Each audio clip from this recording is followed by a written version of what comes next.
जयश्रीताईंचं कौतुक आहे की सलग चौथ्या वर्षी माझ्या गावातल्या लेकी बाळींना याचा आनंद का मिळू नये असा विचार त्यांनी केला आणि कसंही नाही तर त्या ठिकाणी कोरिओग्राफर अरेंज करून सगळ्या मुलींची वेशभूषा, त्यांना कसं नाचायचं त्याचं ट्रेनिंग देऊन एक सुंदर असा कार्यक्रम आज या ठिकाणी झाला।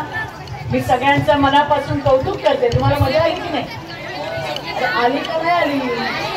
आणि बघणाऱ्यांना आली की नाही? आनंद वाटला की नाही?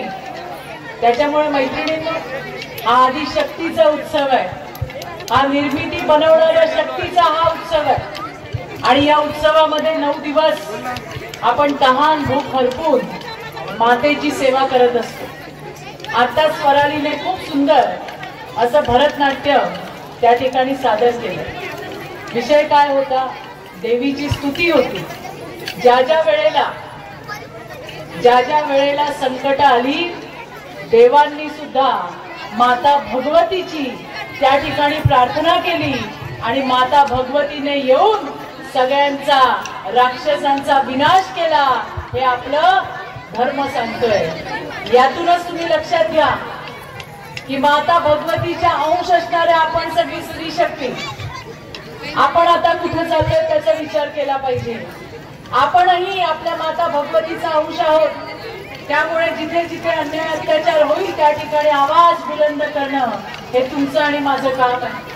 मैत्रिणींनो, खरं तर मी आज 7 वाजताच येणार होते, पण मला यायला उशीर झाला कारण मी बुलढाण्याला गेले होते। बुलढाण्यामध्ये एका आईचं लेकरू लग्न होऊन 4च महिने झाले आणि लांडग्या विकृतीच्या काही हरामखोरांनी तिच्या सासरच्या लोकांनी तिचा जीव घेतला, तिला मारून टाकलं।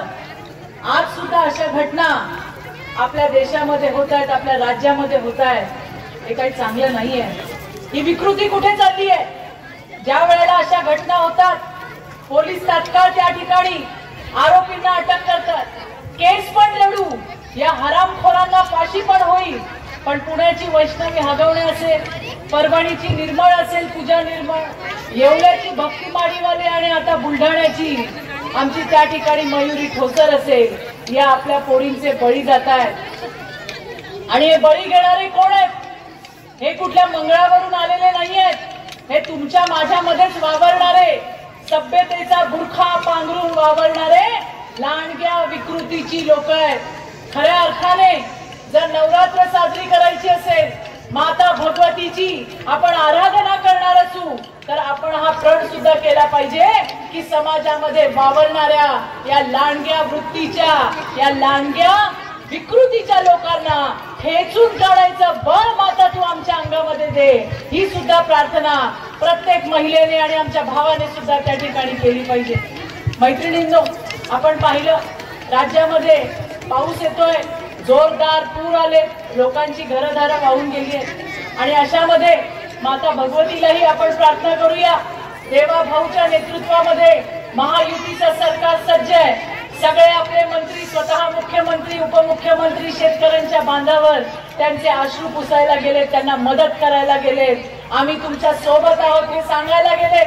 किमान आपण माता भगवतीच्या चरणी आज प्रार्थना करूया की ज्या आमच्या भावंडांना, मग मराठवाड्यामधल्या ज्या ठिकाणी असे प्रकार झाले, ज्या ठिकाणी पूर आले, राज्यामध्ये ज्या ठिकाणी पूर आले, त्या आपल्या भावंडांना याच्यातून सावरायची शक्ती मिळू दे, अशी प्रार्थना सुद्धा आजच्या दिवशी करूया।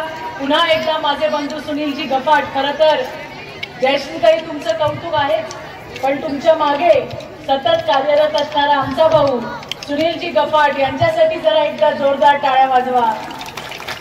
आणि बघा, मातेचा किती आशीर्वाद तुमच्यावर आहे।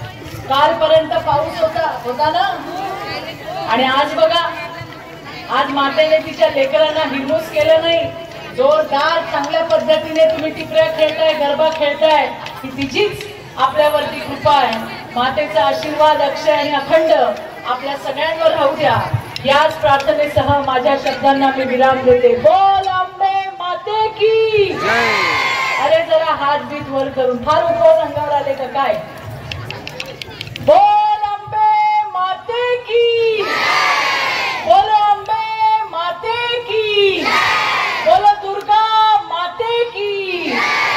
धन्यवाद. जय हिंद, जय महाराष्ट्र.